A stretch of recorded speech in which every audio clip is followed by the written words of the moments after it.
Hello and welcome to, officially the first episode of the Audio Epics podcast, previously known as the Witch Hunter podcast.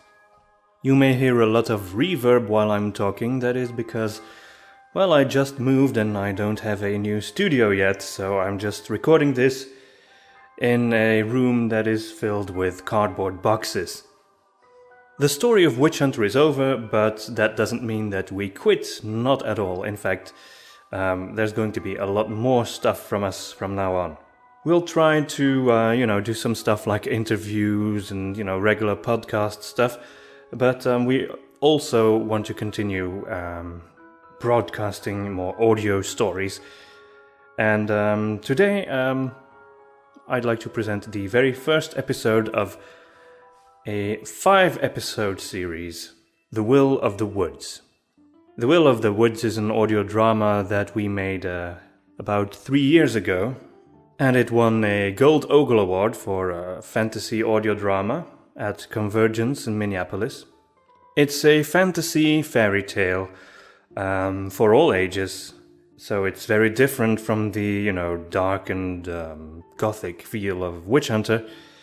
It's actually more inspired by, my love for, the 80s fantasy films like The Dark Crystal and The Neverending Story, and, the cartoons or the animated films of Don Bluth, like The Secret of Nim, for example. It's a labor of love, and actually I think it's my favorite story of my own. So I hope you will enjoy it as well. Here is the first episode of The Will of the Woods.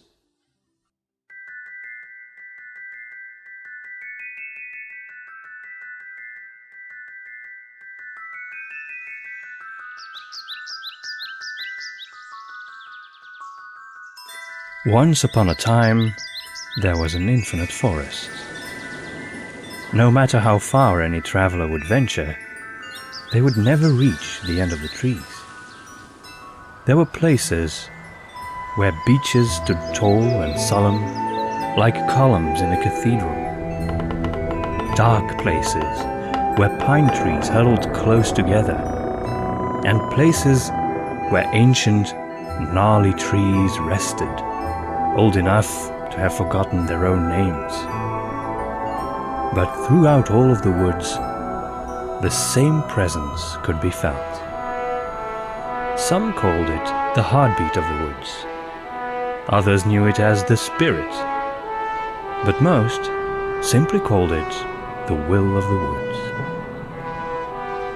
Nobody quite knew what it was, but all knew that it was the will that gave life to every living being within, from the tiniest acorn to the boldest ball. The woods were in harmony, for whatever happened within them, every creature felt the rhythm of the wood's heartbeat in its soul and acted accordingly. Deep in the heart of the woods, there stood a tree, almost 3 times the size of any other tree around it. It had been dead for many ages. In fact, its entire crown was gone. But the trunk of this once magnificent tree still stood, proud and tall. On its rough bark, enormous mushrooms grew. These mushrooms were so large that perhaps one could have imagined fairies living inside of them. The creatures in its mushrooms were indeed quite real, but they were not fairies since they didn't have wings. But perhaps they could be called elves, being tiny and having pointy ears. These elves had built an entire village within the hollow trunk of the tree, and each mushroom was like a small building protruding from a larger structure. Within the tree, a huge spiral staircase connected the mushrooms of the 300 elves who lived there. Among the elves, no one was particularly rich or deemed better or more important than any other, but one among them was exceptional. and his name was Saffredon.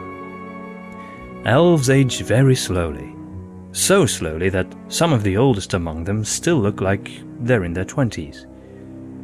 But Saffredon was so old that he was the only one among all the elves to have a beard, a long, snowy beard, and equally long whiskers reaching to his feet.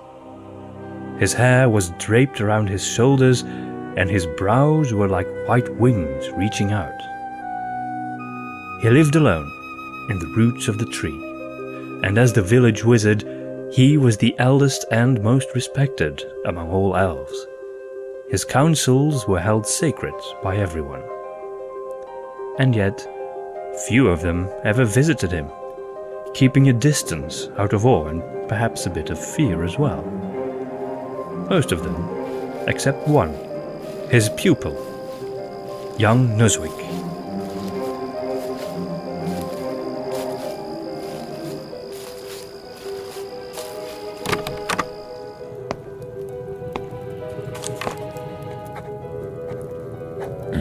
Shut the door, Nowick. Well, take off that cloak and sit down. Master, some time has passed, and I'm afraid nothing's changed, really. My dear boy, how many times must I tell you?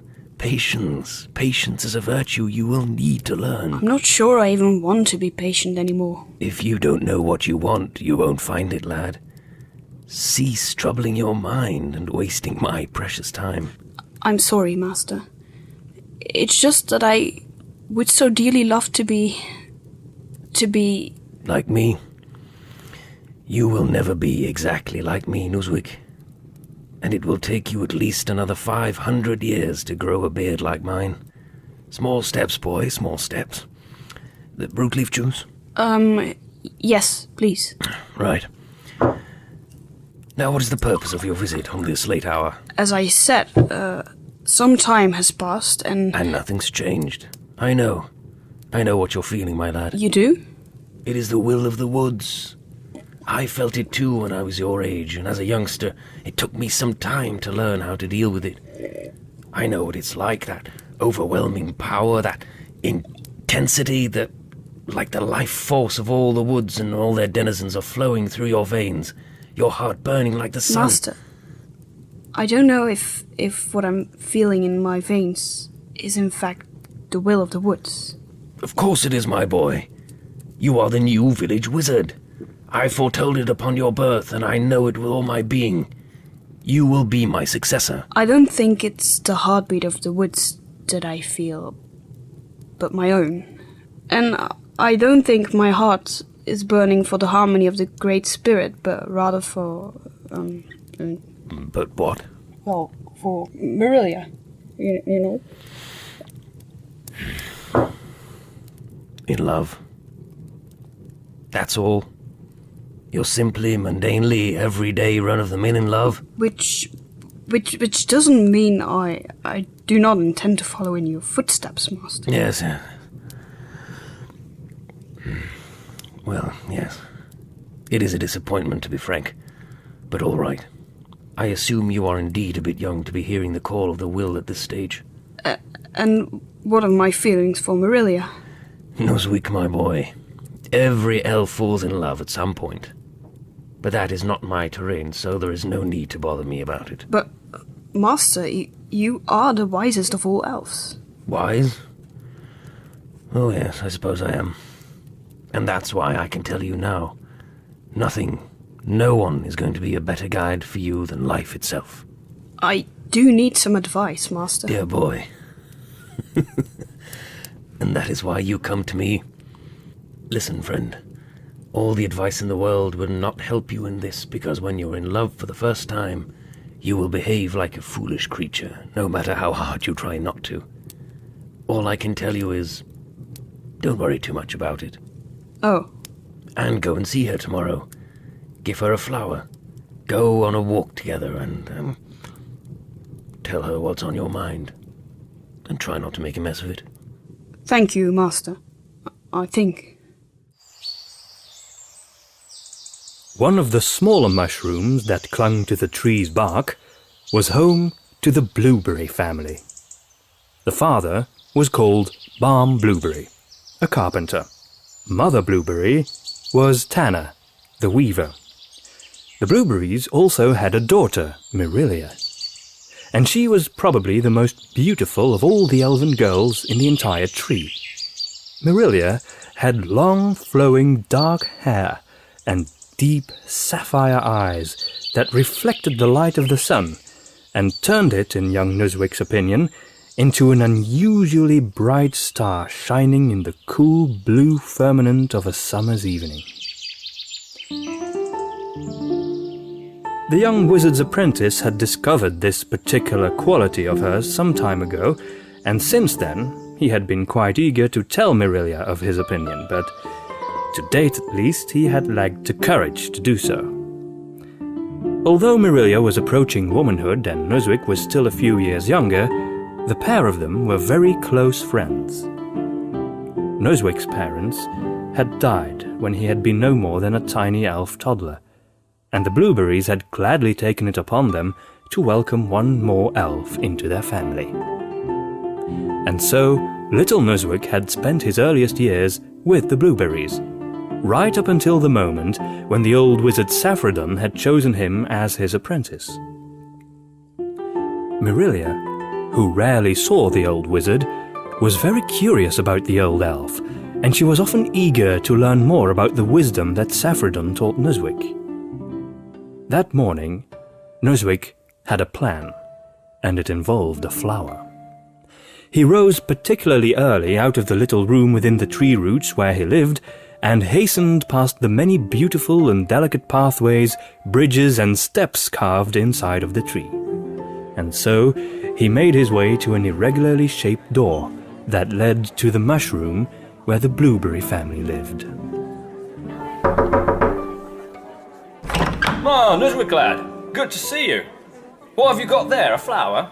Yes, it is. It's for Mrs. Blueberry. Ah, well, how ridiculously sweet of you, boy.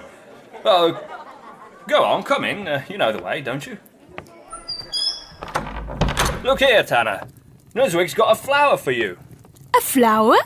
For me? Oh, how nice! Here you go, Mrs. Blueberry. Thank you, Nowick. But may I ask, what's the occasion? Oh, just, you know, some flower giving never hurt anyone, did it?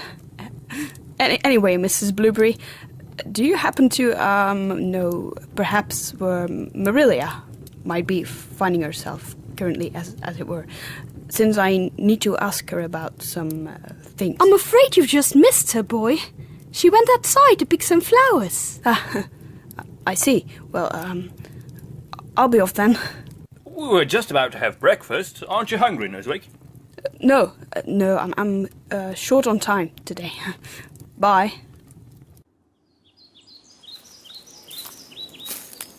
Hey, Marilia. Nowick, how good of you to turn up. I was just about to go look for you. Oh? Why? Why not? By the way, do you feel like taking a look at the fallen hollow tree? Why? Well, why not? Nowick. The woods beyond the fallen hollow tree are no different from the woods here. You only think there's something special about that place because Saffredon told you that the tree marks the border of our land.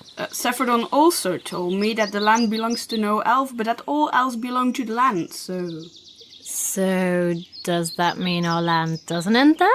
No, but it means Saffredon is only saying those things to keep us young elves close to our tree instead of looking for trouble farther on.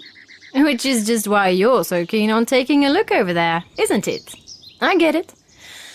All right, I was going to go look for woodland anemones anyway, and I can't find them over here. But speaking of flowers, I know you love flowers, so I gave one to your mother. That's kind of you, Nowick. It was meant for you, actually, the flower. I just got nervous. Not that I don't like Mrs. Blueberry, I think she's great, but I just thought you'd enjoy it more. So I'm sorry for not giving you the flower, I mean. That's all right, Nowick. Come on, let's go look for that fallen tree of yours.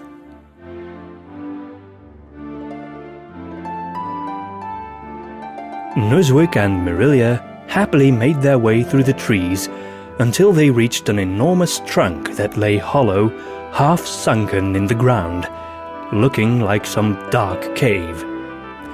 Green tendrils of parasite plants hung despondently from the entrance. It was like a gloomy tunnel to the woods beyond, and whatever lay there was unknown to both elves, as even Nowick had never dared to tread beyond that place.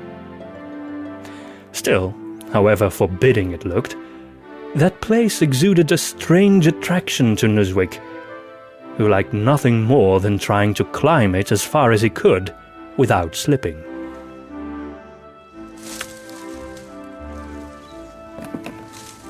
Come on, Nowick, get down from that trunk. I know you can reach the top. You don't need to show me. Almost there. Silly boy. Nowick? I made it. Yeah, I can see that.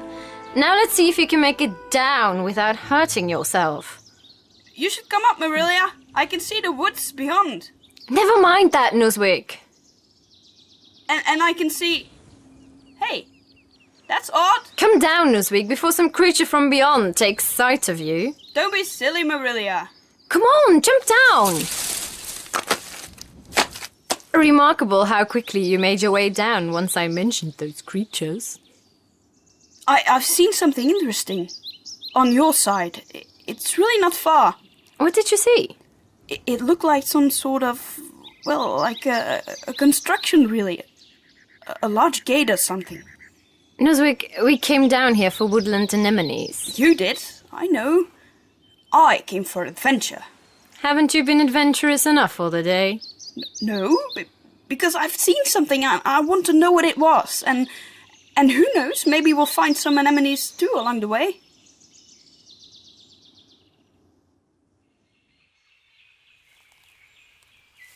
What is that?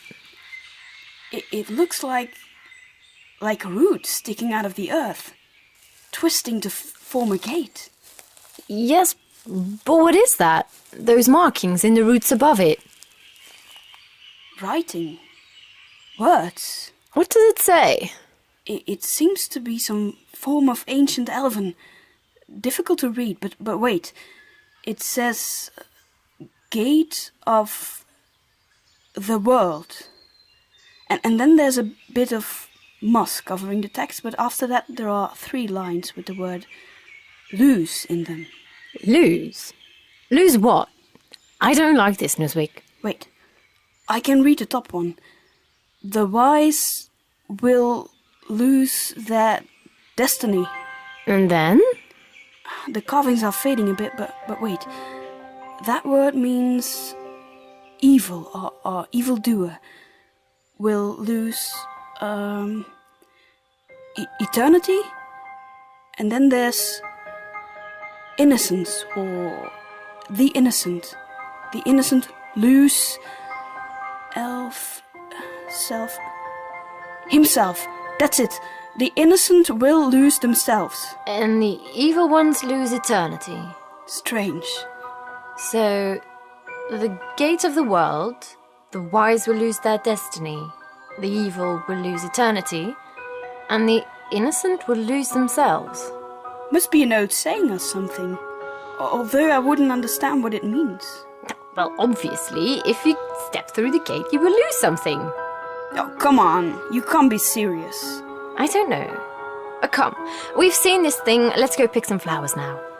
Yes, of course. Flowers. Look there, beyond the gate. There are some flowers there. On this side, there are just as many, Nowick, so stop it. And yet, there is something about this gate. I want to see what lies beyond it.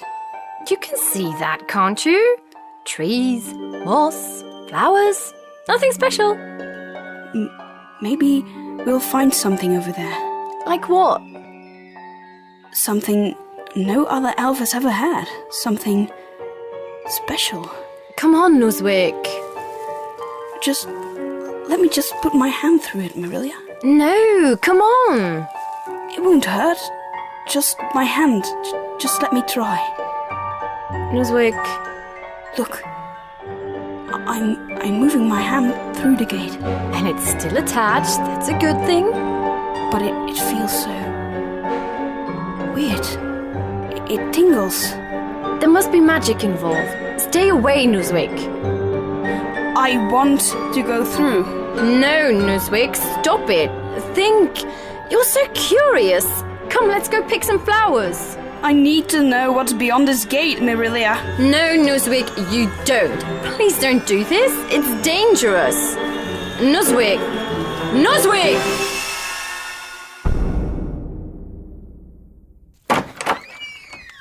Mom! Dad! Marilia, what's wrong? Nowick's gone. He's gone. Gone? What do you mean? We were picking flowers in the woods and he saw a gate and you know what it's like and then he passed through and I tried to stop him but he's gone. Gone where? He can't just have vanished. He did vanish. He just stepped through the gate and he wasn't there anymore. That's not possible. Is it? It was magic. I saw it. He just disappeared.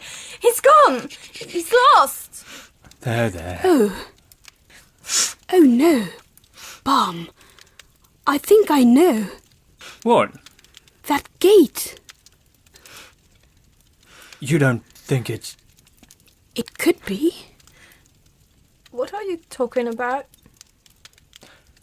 We must speak to Saffredon. Come on, Marilia. Off through the roots of the tree. Marilia's parents hastily guided their daughter out of their home and sped down the many stairways within the tree, ignoring the concerned frowns of onlooking elves. Throughout the journey, Marilia could barely refrain from crying, despite many comforting words from Tenai and Balm.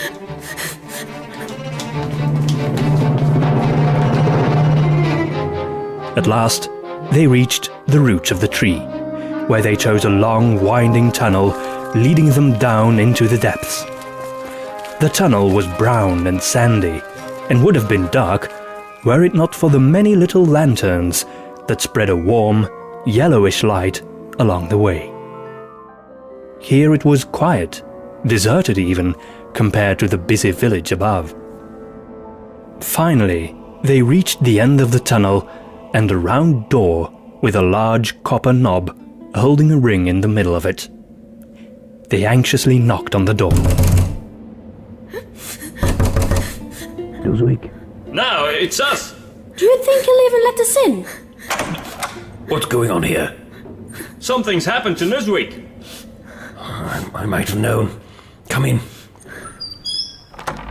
What happened? Nowick, he passed through a gate and now he's gone. She described it as... Well, it reminded us A of... gate, you say? By the will. No. What are you talking about? I want to know. Marilia, what did the gate look like? It was made out of branches and it had words carved into it. You never told the children. We assumed it was just a story. Just a story.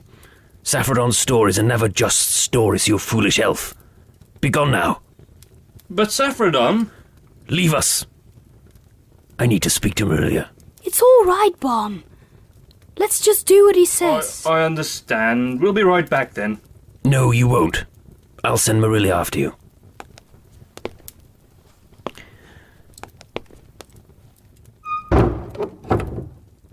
Poor, foolish girl. Do you have any idea what you've gotten yourself into? Oh dear. Sit down, don't cry. I'll give you something to calm down, just a moment. I don't need to calm down. I need to know what happened to Nowick. All right. Well, Nowick has passed through the gate of the world. Do you know what that is? No, I don't. That's what your parents should have told you. I explained it to them when they were young. The gate of the world is a place you must avoid. It's the beginning and the end of the infinite woods. You see, even though our world has no end, There are still other realms beyond it. Beyond that gate. I fear so. And that's where Nowick has gone. Nowick, I fear, has gone to the larger world. The world where the will lives, where it originates. I don't understand. The true meaning of the gate remains a mystery, even to me, Marilia. It is beyond our understanding, created by a force older than the eldest trees and more powerful than the greatest sorcerer. I had hoped it would not appear here. But it looks so old, like it had always been there. How could you not have known it was here? The gate is mysterious. It can be found in the least expected places, and then suddenly vanish again the next day. But how can Nowick ever return then? Marilia, you said there were words carved into the gate. Do you know what they said? Yes, Nowick translated them for me. It said, the gate of the world, the wise will lose their destiny, and the evil will lose eternity, and the innocent will lose themselves. But I don't understand any of that. I fear the meaning of those words is not always the same. But one thing is clear to me. Nowick was an innocent. You mean he's lost himself? What does that even mean? I dare not say, Marilia. To be honest, I'm not sure. I'm not sure if he can come back.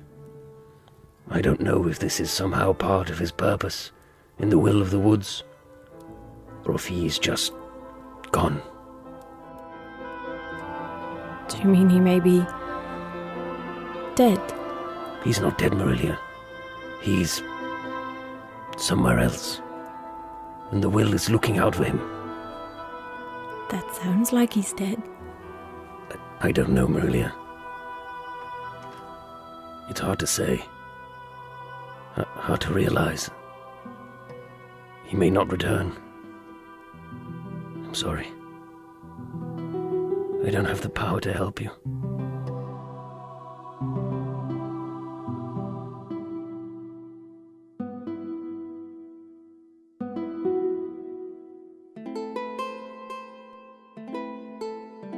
Marilia and Saffredin shed silent tears together, until Saffredin summoned Balm and Tanner and told them of Nowick's disappearance.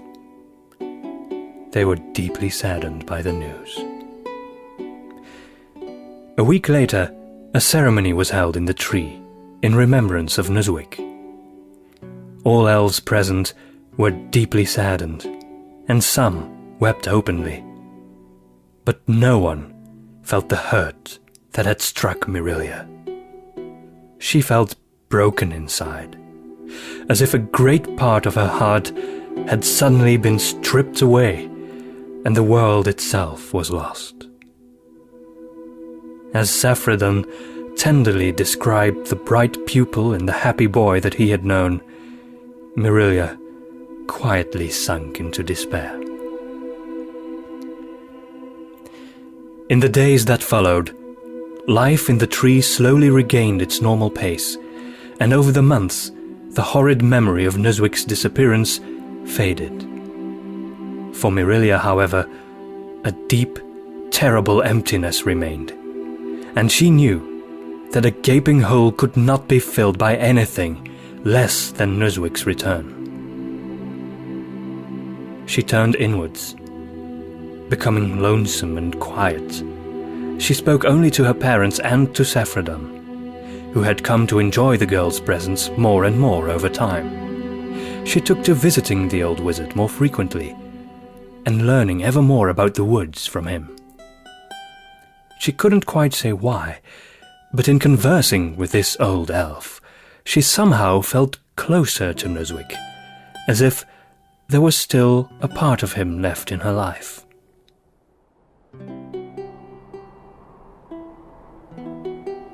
Autumn turned to winter, and as the elves prepared for the encroaching months of darkness and started to make ready for the annual winter festivities, Marilia still often wandered alone in the woods.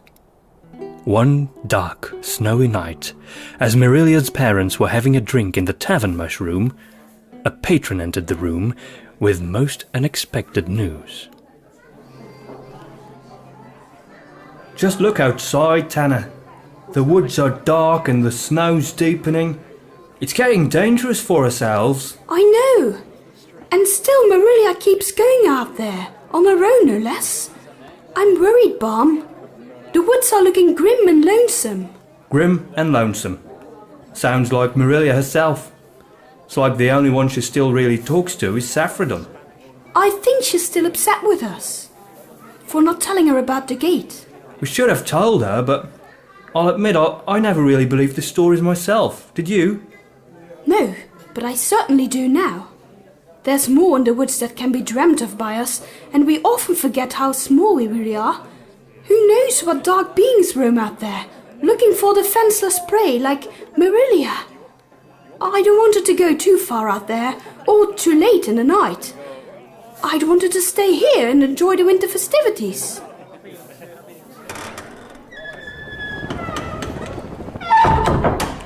It's Boar the lumberjack. Landlord, the strongest drink you have. I got a strange tale to tell. What's wrong, boy? You look like you've seen a ghost. That's hitting the nail on the head, friend. Come, fill my acorn cup. Watch out, this is a stiff drink. There's no drink on earth that'll settle my nerves. Enough mystery, old friend. Tell me what happened. Well, it's a tale that will raise the hairs on your back, freeze the blood in your veins, and have your teeth clacking in sheer terror. A tale of supernatural horror and gruesomeness. A tale... Why don't you just tell me the tale and I'll find out how scary it is then? All right. Well, this morning I got up to chop some wood for the fire, but what with all the snow, I couldn't find anything dry enough. So I went a bit deeper in the woods, beyond that fallen tree. Now, as I went, I thought it'd be a good time to hunt some snow mouse. So I took my bow and a shaft of arrows. I found some dry branches and was blithely chopping along when suddenly I saw footprints. Not a doubt in my mind, snow mouse. So I went on and on in the woods, all the while thinking of a nice hot meal that was awaiting me so hard that I lost track. I didn't find no snow mouse, and on top of that, I was lost. Hey, don't give me that look. You know how easy it is to get lost out there, especially with all the snow and everything looks the same. I'm not saying anything, boy. Go on. Well, as I said, I didn't catch anything, and it was getting late, so I was in a pretty foul mood as I was trying to remember the way back. And on top of that, it was getting dark, and I was sick of the cold. Now, as I was trying to find my way, I suddenly came by some part of the woods I couldn't remember seeing before. The trees were huddled closer together there, forcing me to climb their big roots all sticking out. So I crawled and I climbed, and all the while losing my temper as I went on. And then it was that I heard the sound. A sound? Ghastliest sound that I have ever heard. At first it was like a hissing of sorts, but then I realised it were breathing, like someone having trouble breathing. I was so startled I just stood there listening. Looking around, I didn't see anything, so I crawled on and landed in a dark place between the roots of 4 gnarly old trees, and then I saw it. What? What did you see? A kind of shadow. At first I thought it were nothing, but then it started moving. Quietly, it sort of glided rather than walked. I thought it was someone wearing a dark hooded cloak. But then, I saw the hands. No, not hands. Claws. These were claws with fingers like long, pale spider legs. It glided past me, just breathing like that. And then it disappeared into the woods. I just stood there, holding my breath for at least an hour. Holding your breath for an hour? Oh, it's a figure of speech, but the rest is all real, no exaggeration. I've never been so scared in all my life. And I can tell you one thing, friend. You won't see me going into the deeper woods this winter. There's some evil there. I think I need a drink myself.